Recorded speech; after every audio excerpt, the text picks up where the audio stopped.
ايه ده استنى، ممكن تكون ماب بس على شكل مقلمة. دي ماب عادي، اللي هو ممكن تكون يعني بتتعلق مثلا في مكان او كده. مش عارف.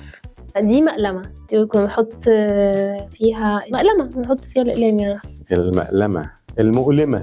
المقلمة طبعا كان ليها أشكال كتيرة جدا جدا جدا، من ضمنها الشكل ده عليها خريطة الوطن العربي.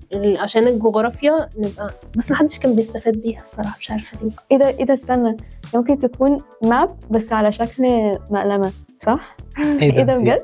اصل شكلها مقلمة جدا بس معمول عليها زوم ان فتحس ان هي كبيرة، بس هي ممكن تبقى صغيرة عادي كده مثلا. ودي كانت حاجة طبعا مفيدة جدا في حصص الجغرافيا. طب هو اصلا يعني هي دي معروفة، يعني هي اللي عليها ماب دي بتسهل حاجات كتيرة جدا. انت معاك مقلمة، ما يعني انت راجل بريء، ما فيش اي حاجة، بس عليها خريطة الوطن العربي بالشكل وبالاسامي وبكل حاجة. بنغش منها الجغرافيا. ليه ما جبتهاش دي؟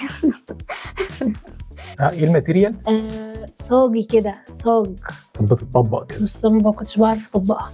اللي هي الماتيريال اللي هي مش بتتكسر بسهولة دي، اللي هي تحسها بلاستيك بس اللي هو رخم شويه، اللي هو بيعور شويه ده. ان دي معموله من المعدن، كانت بتحافظ على الحاجه اللي جواها او بتتفعص بالحاجه اللي جواها على بعضها. يعني كنا بنتعامل معاها لانها كونتينر هارد كده، بيبقى شايل جواه الحاجات المهمه. كنت بروح اردها على البارد.